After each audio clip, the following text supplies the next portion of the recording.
wabarakatuh.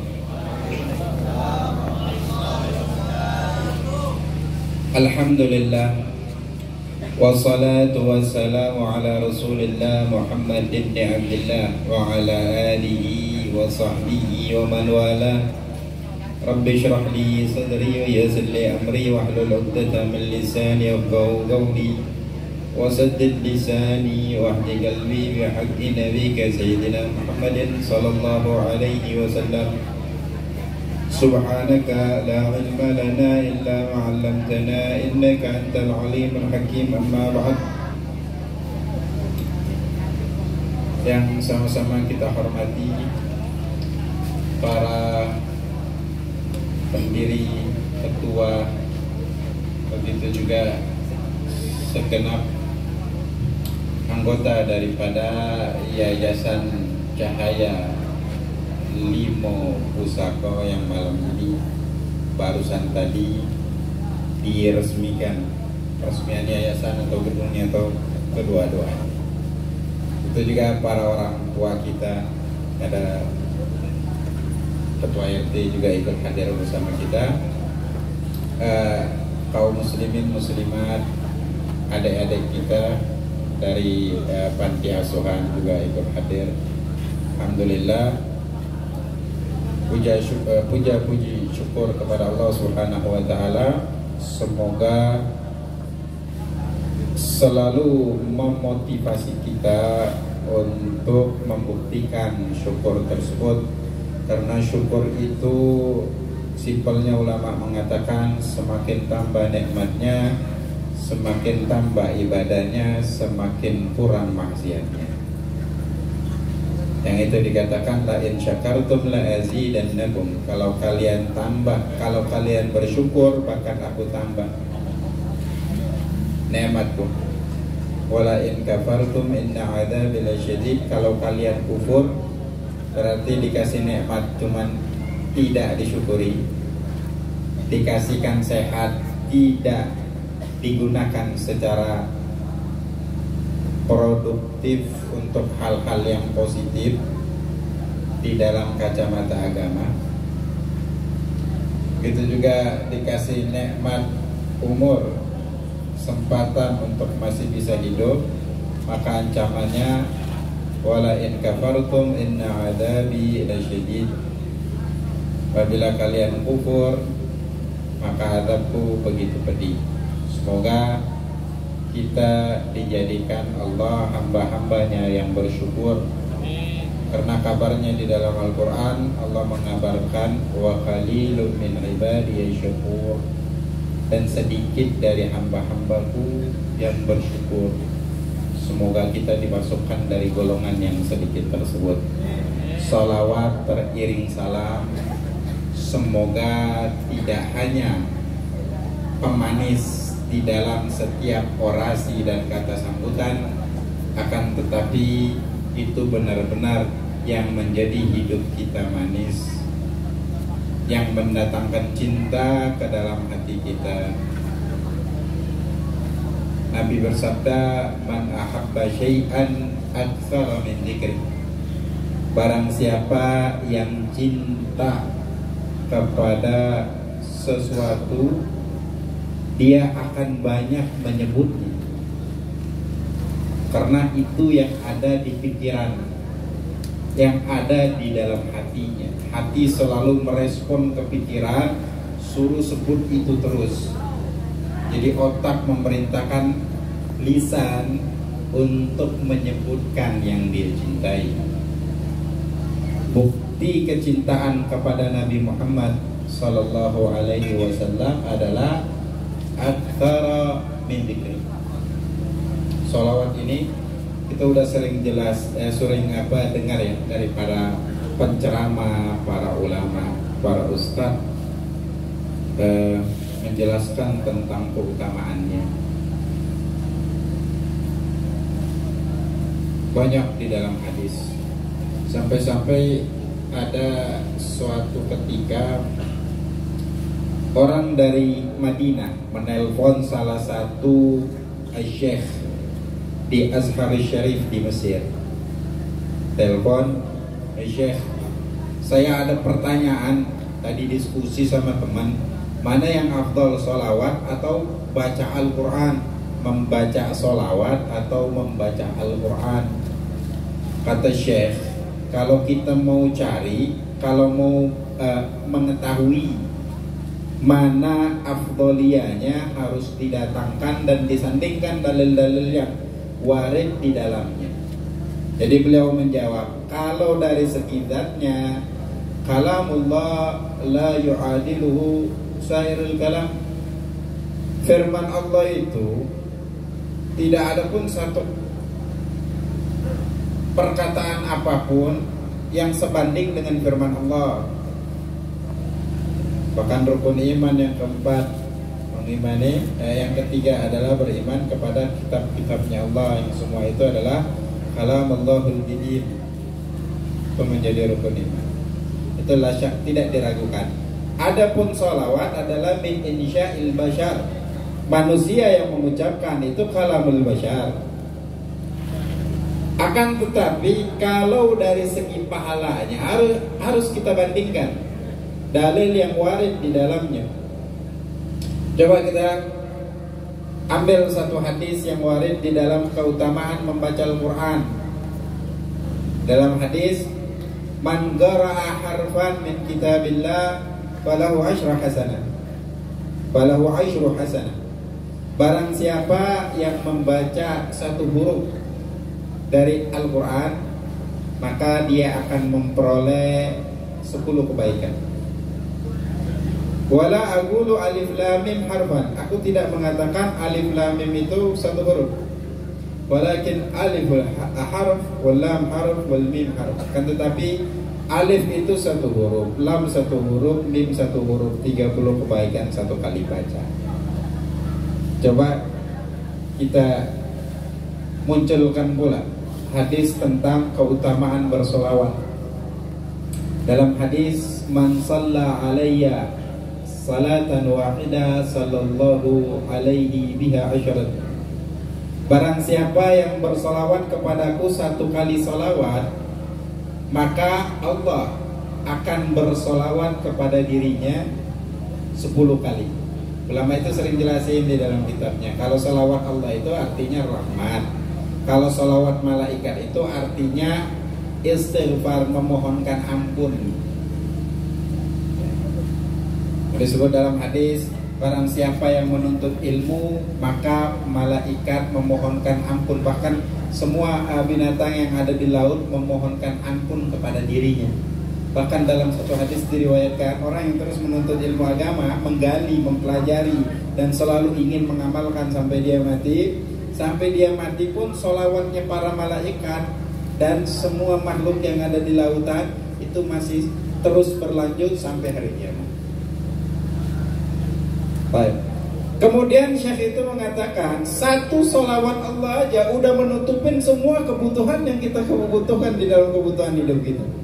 Satu solawat yang Allah berikan kepada kita udah menutupi semua yang kita butuhkan di dunia. Keutamaan solawat kepada Nabi Muhammad SAW. Nabi kita adalah makhluk yang paling Allah cintai, mansya'al mahabbah, dan sumbernya kecintaan. Ntar cuplikannya insya Allah di dalam kehidupan Nabi kita datangkan ya. Sedikit cuman karena waktunya sedikit. Dalam qasidah itu, wa ala tafannuni madihi fi madhihi wasifihi fi madhihi yafna zaman wa fihi ma lam yusabi. Seindah para pemuji Nabi melantunkan pujian, seberbagai macam jenis dan banyaknya, habis ini zaman, habis ini masa-masa dunia, kiamat datang pun gak akan habis pujian yang masih belum diucapkan untuk zatnya Nabi Muhammad sallallahu alaihi wasallam. Baik. An-Nabi mansya'ul mahabbah.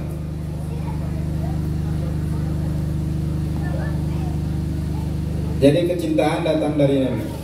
Memang dari temanya wujud cinta bagi para pecinta dalam memperingati kelahiran sang pembawa cinta dengan mengharap syafaat atas cintanya. Cintanya berarti cintanya Allah. Sesuai kaidah penulisan bahasa Indonesia. Baik. Nabi Muhammad yang hari ini kita peringati kelahirannya, yang mana pada saat beliau lahir udah terputus zaman kenabian 6 abad lamanya. Setelah Nabi Isa diangkat ke langit yang kedua, nggak ada lagi nabi dan rasul yang diutus.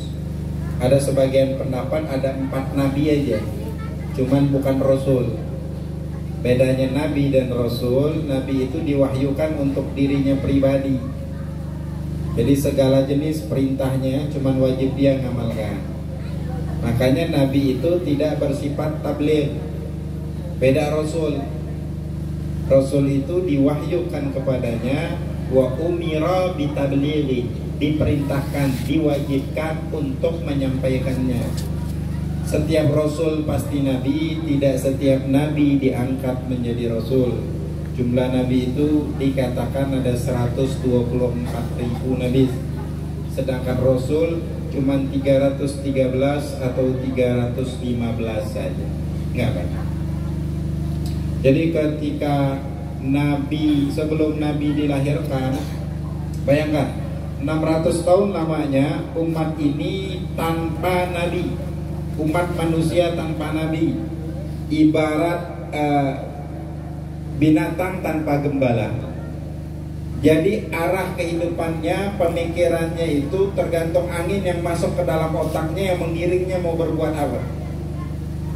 Jadi terjadilah perbuatan-perbuatan aneh dan nyeleneh sampai kepada puncaknya ketika Nabi lahir itu, masyarakat kota Mekah diwajibkan setiap yang mau tawaf di Ka'bah itu harus menanggalkan semua pakaiannya. Jadi ada pemikiran, masa pantas nggak kita itu tawaf di rumahnya Allah? Jadi kaum Quraisy itu pada zaman Nabi disebut musyrikin. Musyrik itu yang menyekutukan Allah dengan selain Allah. Memang sebagian ada yang paganisme, yang nggak beraliran, nggak bertuhan, menyembah apapun. Ada yang menyembah pohon, ada yang orang yang sering berbuat baik, habis mati dibuat gambarnya disembah, dibuat patungnya disembah, dan begitu seterusnya. Akan tetapi mereka mengakui adanya Allah, cuman mereka anggap Allah ini Tuhan besar. Nah, Tuhan besar ini kalau kerja sendirian kerepotan nggak bisa. Jadi harus ada Tuhan-Tuhan kecil yang menopang kinerja Tuhan besar di bumi. Mereka ciptakanlah berhala-berhala dan mereka sembah. Dan akhirnya terus hawa nafsu dan syaitan mengendalikan mereka untuk mengarahkan pikiran mereka itu ke arah yang semakin buruk. Sampai ada di dalam pikiran mereka itu punya anak perempuan aib. Setelah ini udah menjadi pemahaman di antara mereka. Jadi punya anak perempuan tuh nggak bagus, langsung dikuburin hidup-hidup. Dan Sayyidina Umar bin Khattab ketika beliau menjadi khalifah, terkadang beliau itu menangis, terkadang tertawa, mengenang masa-masa di zaman jahiliyah. Ketika ditanya kenapa engkau menangis, karena aku pernah mengubur putriku hidup-hidup. Kenapa engkau tertawa? Karena dulu di zaman jahiliyah kami itu membuat patung berhala yang kami sembah dari berbagai macam bahan, tidak hanya batu. Terkadang juga kami buat dari makanan. Ada yang terbuat dari roti, ada yang terbuat dari manisan. Akan tetapi yang dari makanan tadi, kalau kami lapar kami nggak tahan juga. Akhirnya sedikit-sedikit kami pretelin dari kepalanya sampai ujung kaki. Akhirnya yang kami sembah masuk semuanya ke dalam perut kami. Dan aku tertawa, di mana akal pada saat itu? Terus aku menjawab, akal itu ada, cuman disesatkan oleh zat yang membuatnya. Itu memang zaman jahiliyah. Jadi perempuan membuka pintu untuk siapapun yang mau berhubungan badan dengannya, tar tinggal klaim aja bapaknya siapa. Dan benar-benar perempuan itu tidak dihargai. Ya memang di zaman dulu banyak perempuan dijadi cuma sekedar penguasa syahwat, budak seks, tidak dianggap seperti manusia.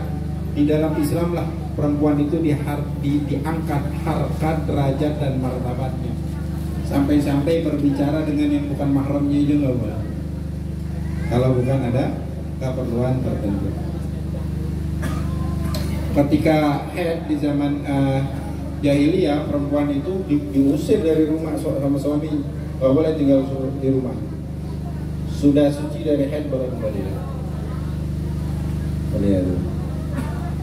Kemudian